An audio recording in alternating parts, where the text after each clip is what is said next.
Suman TV ಕನ್ನಡದಲ್ಲಿ ಜಾಹೀರಾತು ನೀಡಲು ಸಂಪರ್ಕಿಸಿ 9636376663. ವೀಕ್ಷಕರೇ, ರಾಜ್ಯದ ಮುಖ್ಯಮಂತ್ರಿ CM ಸಿದ್ದರಾಮಯ್ಯ ತಮ್ಮ ದಾಖಲೆಯ ಬಜೆಟನ್ನು ಮಂಡನೆ ಮಾಡಿದ್ದಾರೆ. ಈ ಬಾರಿ ಅವರು 17ನೇ ಬಜೆಟ್, ರಾಜ್ಯದ ಇತಿಹಾಸದಲ್ಲೇ ಯಾರೂ ಮಾಡಿರದ ಒಂದು ಸಾಧನೆ ಅಂತ ಹೇಳ್ಬೋದು ಇದನ್ನು. ಯಾಕೆಂದರೆ ಸಿದ್ದರಾಮಯ್ಯ ಅವರಷ್ಟು ಬಜೆಟನ್ನು ಯಾರೂ ಕೂಡ ಇದುವರೆಗೂ ಮಂಡಿಸಿಲ್ಲ. ಬಹುಶಃ ಮುಂದೆ ಮಂಡಿಸೋರು ಕೂಡ ಕಡಿಮೆ ಅಂತಲೇ ಹೇಳ್ಬೋದು. ಇವರ ದಾಖಲೆಯನ್ನು ಮುರಿಯೋರು ಕೂಡ ಕಡಿಮೆ ಅಂತಲೇ ಹೇಳ್ಬೋದು. ಸಾಧ್ಯತೆಗಳು ಕಡಿಮೆ ಅನ್ನೋದು. ಈ ಬಾರಿಯ ಬಜೆಟ್ನಲ್ಲಿ 4.48 ಲಕ್ಷ ಕೋಟಿಯ ಬಜೆಟ್ ಇದು. ಕಳೆದ ಬಾರಿ 4.08 ಏನೋ ಇತ್ತು ಬಜೆಟ್ ಗಾತ್ರ. ಎಲ್ಲ ವಲಯಕ್ಕೂ ಕೂಡ ಸ್ವಲ್ಪ ಮಟ್ಟಿಗೆ ಸರಿದೂಗಿಸುವಂಥ ಪ್ರಯತ್ನ, ಅಥವಾ ಎಲ್ಲ ವರ್ಗವನ್ನು ಟಚ್ ಮಾಡುವಂಥ ಪ್ರಯತ್ನ, ಎಲ್ಲ ಜಿಲ್ಲೆಗಳಿಗೂ ಕೂಡ ಅನುದಾನವನ್ನು ಕೊಡುವಂಥ ಪ್ರಯತ್ನ, ಇದರ ನಡುವೆ ಗ್ಯಾರಂಟಿಗಳಿಗೂ ಕೂಡ ಹಣವನ್ನು ಸರಿದೂಗಿಸಿದ್ದಾರೆ.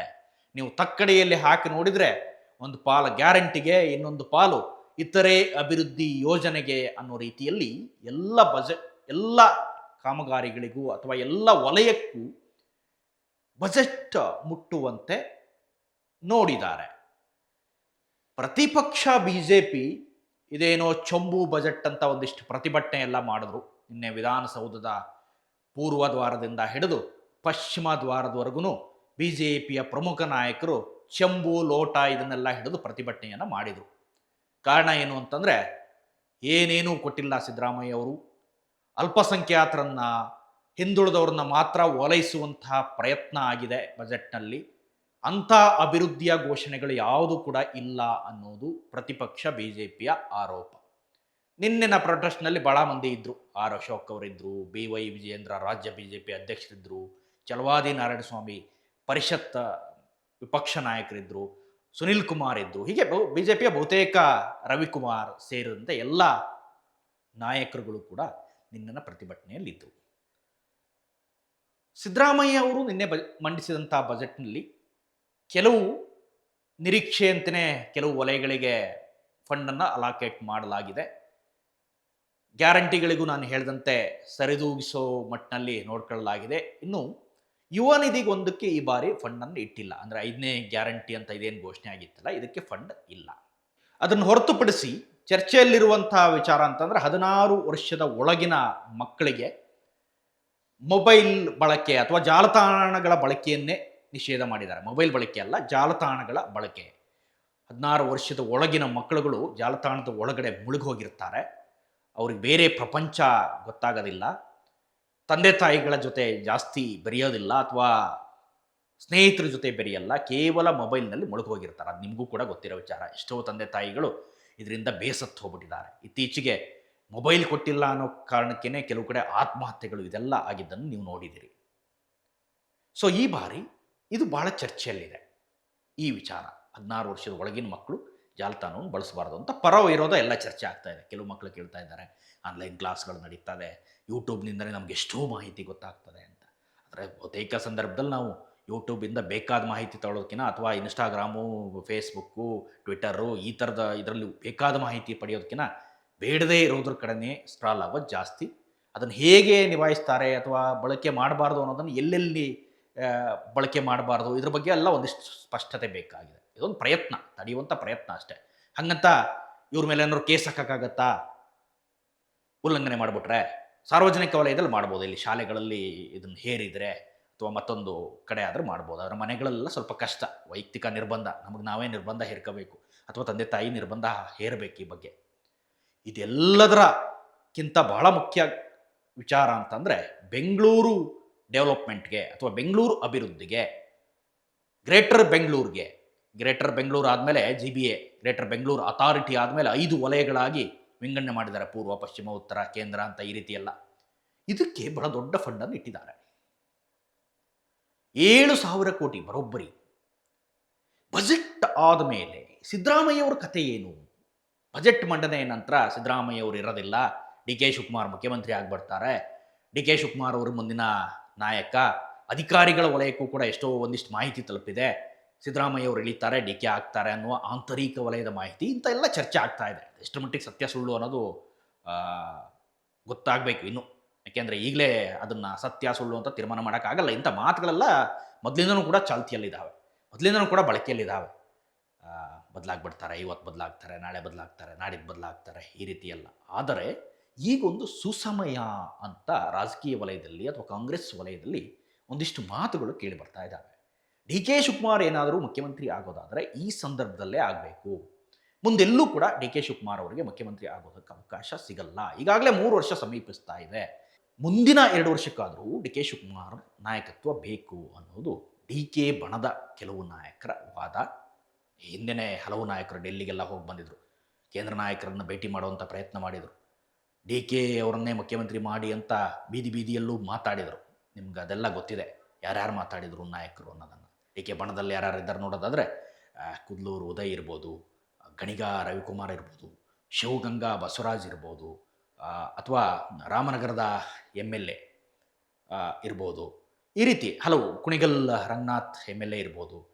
ಸೊ ಒಂದಿಷ್ಟು ಪಡೆ ಎದ್ದಿದೆ. ಮೊನ್ನೆ ಬೆಂಗಳೂರಿನಲ್ಲಿ ಮೀಟಿಂಗ್ ಒಂದು ಮಾಡಿದರು ಹೋಟೆಲ್ನಲ್ಲಿ. ಎಲ್ಲ ಊಟಕ್ಕೆ ಸೇರಿದ್ವಿ ಕಾರ್ಯಕ್ರಮ ಅಂತ ಹೇಳಿದರು. ಅದರಲ್ಲೂ ಕೂಡ ಕೆಲವು ಬಣದವರೇ ಇದ್ದಂಗೆ ಕಾಣಿಸ್ತಾ ಇತ್ತು. ನಯನ ಮೋಟಮ್ಮ, ಮಂಕಾಳ ವೈದ್ಯ, ಈ ರೀತಿಯ ಡಿ ಸುಧಾಕರ್ ಸಚಿವರು, ಇವರೆಲ್ಲರೂ ಕೂಡ ಇದ್ದರು. ಈಗ ಇದರ ಒತ್ತಡ ಜಾಸ್ತಿ ಆದಂಗೆ ಕಾಣಿಸ್ತಾ ಇದೆ. ಡಿ ಕೆ ಶಿವಕುಮಾರ್ ಹೇಳ್ತಾರೆ, ನಾವೇನು ಮಾತಾಡಿದ್ದೀವಿ ಅನ್ನೋದು ನಮ್ಮಿಬ್ಬರಿಗೂ ಕೂಡ ಗೊತ್ತು, ನಮ್ಮ ಆತ್ಮಸಾಕ್ಷಿ ಗೊತ್ತು. ಅದನ್ನು, ಆ ಮಾತನ್ನು ಕೊಟ್ಟಂತೆ ನಡ್ಕೊಳ್ತಾರೆ ಡಿ ಕೆ ಶಿವಕುಮಾರ್ ಅನ್ನೋ ಮಾತನ್ನು ಹೇಳ್ತಾರೆ. ಡಿ ಕೆ ಸುರೇಶ್ ಹೇಳ್ತಾರೆ, ನಮ್ಮ ಅಣ್ಣನ ಹಣೆ ಬರದಲ್ಲಿ ಮುಖ್ಯಮಂತ್ರಿ ಆಗಬೇಕು ಅಂತ ಇದ್ದರೆ ಖಂಡಿತ ಆಗತ್ತೆ, ಯಾರೂ ಕೂಡ ಅದನ್ನು ತಪ್ಪಿಸೋದಕ್ಕೆ ಸಾಧ್ಯನೇ ಇಲ್ಲ ಅಂತ ಹೇಳ್ತಾರೆ. ಕಳೆದ ಬಾರಿ ಡಿ ಕೆ ಶಿವಕುಮಾರ್ ಸುಮಾರು ಸರಿ ಪ್ರಯತ್ನ ಪಟ್ಟರು, ರಾಹುಲ್ ಗಾಂಧಿ ಅವ್ರನ್ನ ಭೇಟಿ ಮಾಡ್ಬೇಕು ಹೆಂಗಾರು ಮಾಡಿ ಅಂತ. ಈಗ ಹೋದಲ್ಲಿ ಬಂದಲ್ಲಿ ಈ ಕೇರಳಕ್ಕೆ ಬರೋದಕ್ಕೋಸ್ಕರ ರಾಹುಲ್ ಗಾಂಧಿ ಅವರು ಮೈಸೂರಿಗೆ ಬಂದರು. ಫ್ಲೈಟ್ ಇಳಿದಂಥ ಸಂದರ್ಭದಲ್ಲೂ ಕೂಡ 1.5 ನಿಮಿಷಗಳ ಮಾತುಕತೆಯಲ್ಲಿ ನಿಮ್ಮನ್ನು ಭೇಟಿ ಮಾಡಬೇಕು ಅನ್ನೋದನ್ನು ಹೇಳಿದರು. ಅದಾದ ನಂತರ ಡೆಲ್ಲಿಗೆ ಹೋದರು. ಅಲ್ಲಿ ಸುಮಾರು ಸಾರಿ ಅವ್ರಿಗೆ ಸಿಕ್ಕಿದ್ದರೂ ಕೂಡ ಮೊನ್ನೆ ಅವ್ರಿಗೆ ಸಿಕ್ಕಿದ್ರು. ಮಾತಾಡೋಣ, ಈ ಬಜೆಟ್ ಮುಗಿಲಿ, ಬಜೆಟ್ ಮುಗಿದ ಮೇಲೆ ಮಾತಾಡೋಣ ಅನ್ನೋ ಒಂದು ಸೂಚನೆ ಸಿಕ್ಕಿತ್ತಂತೆ. ಎಷ್ಟು ಮಟ್ಟಿಗೆ ಸತ್ಯ ಸುಳ್ಳು ಗೊತ್ತಿಲ್ಲ. ಸೊ ಈಗ ಬಜೆಟ್ ಮುಗಿದಿದೆ, ಬಹುನಿರೀಕ್ಷೆ ಬಜೆಟನ್ನು ಸಿದ್ದರಾಮಯ್ಯ ಕೊಟ್ಟಿದ್ದಾರೆ. ರಾಜ್ಯದ ಜನರ ನಿರೀಕ್ಷೆ ಅಥವಾ ಹಿಂದುಳಿದ ದಲಿತ ವರ್ಗಕ್ಕೆ, ಎಲ್ಲ ವರ್ಗಕ್ಕೂ ಒಂದು ಫಂಡ್ ಅಲಾಕೇಟ್ ಮಾಡುವಂಥ ಪ್ರಯತ್ನವನ್ನು ಈ ಬಜೆಟಲ್ಲಿ ಮಾಡಿದ್ದಾರೆ. ಆರ್ಥಿಕ ತಜ್ಞರೆಲ್ಲ ಮಾತಾಡ್ತಾ ಇದ್ರು, ಎಲ್ಲ ವಲಯಕ್ಕೂ ಸ್ವಲ್ಪ ಸರಿದೂಗಿಸುವಂಥ ಪ್ರಯತ್ನ ಆಗಿದೆ. ಇನ್ನು ಕೆಲವು ಕಡೆ ಫಂಡ್ ಬೇಕಿತ್ತು, ಇಂದಿರಾ ಕಿಟ್ಟು ಅಂತ ಇಂಥ ಕೆಲವು ಹೊಸ ಯೋಜನೆಗಳು ಕೂಡ ಘೋಷಣೆ ಆಗಿದ್ದಾವೆ. ಇಂದಿರಾ ಕಿಟ್ ಅಂದರೆ ಏನಂತ ನಿಮ್ಗೆ ಗೊತ್ತಿದೆ. ಹಿಂದೆ 5 kg ಅಕ್ಕಿಯನ್ನು ಕೊಡ್ತಾ ಇದ್ರಲ್ಲ, ಅದರ ಬದಲಿಗೆ ಸೋಪು, ಸಕ್ಕರೆ, ಉಪ್ಪು, ಈ ರೀತಿಯ ಒಂದು ಕಿಟ್, ಅದಕ್ಕೂ ಕೂಡ 6,200 ಕೋಟಿ ಏನೋ ಮೀಸಲಿಟ್ಟಿದ್ದಾರೆ ಬಜೆಟ್ನಲ್ಲಿ. ಸೊ ಈಗ ಸಿದ್ದರಾಮಯ್ಯ ಇರ್ತಾರಾ ಅಥವಾ ಡಿ ಕೆ ಶಿವಕುಮಾರ್ ಆಗ್ತಾರಾ ಅನ್ನುವ ಪ್ರಶ್ನೆ ಬಹಳ ಜೋರಾಗಿ ಕಾಣಿಸ್ತಾ ಇದೆ. ಕಾರಣ ಇಷ್ಟೇ, ಹೆಂಗೋ ಬಜೆಟ್ವರೆಗೂ ತಳ್ಕೊಂಡು ಹೋಗೋಣ ಅಂತಲೇ ಕಾದ್ಕೊಂಡು ಬಂದಿದ್ದರು. ಡಿ ಕೆ ಶಿವಕುಮಾರ್ ಅವರು ಬಜೆಟ್ವರೆಗೂ ಇರೋಣ ಅಂತ ಒಂದು ತಾಳ್ಮೆಯಿಂದ ಇದ್ದರು. ಅದರ ನಡುವೆ ಅವರ ಇಲಾಖೆಯ ಮೀಟಿಂಗನ್ನೇ ಕರೆದಂಥ ಸಂದರ್ಭದಲ್ಲಿ ಡೆಲ್ಲಿಗೆ ಹೋಗಿ ಮಾತಾಡ್ಕೊಂಡು ಬಂದರು. ಅದು ಕೂಡ ಭಾಳ ಚರ್ಚೆಗೆ ಗ್ರಾಸವಾಯಿತು.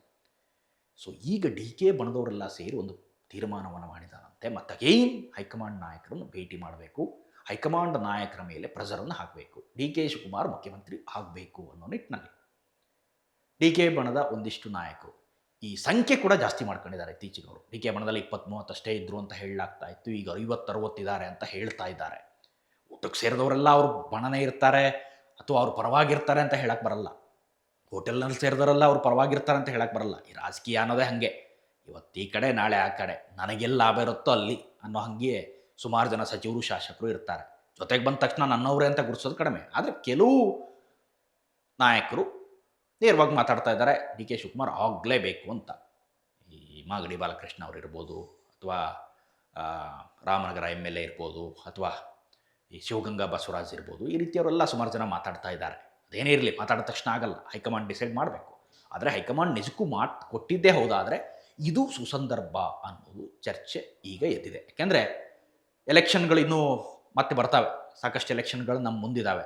ಬಜೆಟ್ ಈಗ ಮುಗಿದಿದೆ, ತಕ್ಷಣದಲ್ಲಿ ಏನಾದರೂ ಚೇಂಜ್ ಮಾಡುವಂಥ ನಿರ್ಧಾರ ಹೈಕಮಾಂಡ್ಗಿದ್ದರೆ ಈ ಸಂದರ್ಭದಲ್ಲಿ ಆಗಬೇಕು. ಅದಕ್ಕೋಸ್ಕರ ನಾವು ಒತ್ತಡವನ್ನು ಹೇರಬೇಕು ಅನ್ನೋದು ಡಿ ಕೆ ಬಣದ ಶಾಸಕರ ಒತ್ತಾಸೆ. ಇದಿಷ್ಟು ಅಪ್ಡೇಟ್ಸ್. ಇಂಥದ್ದೇ ಮತ್ತಷ್ಟು ಕಂಟೆಂಟ್ಗಾಗಿ ನೋಡ್ತಾ ಇರಿ ಸುಮನ್ ಟಿವಿ ಕನ್ನಡ. ಹಾಗೆಯೇ ನೀವೇನಾದರೂ ನಮ್ಮ ಚಾನಲ್ನ ಸಬ್ಸ್ಕ್ರೈಬ್ ಮಾಡಿಲ್ಲ ಅಂತಾದರೆ ಈ ಕೂಡಲೇ ಶೇರ್ ಮಾಡಿ, ಸಬ್ಸ್ಕ್ರೈಬ್ ಮಾಡಿ ಮತ್ತು ಲೈಕ್ ಮಾಡಿ. Thank you.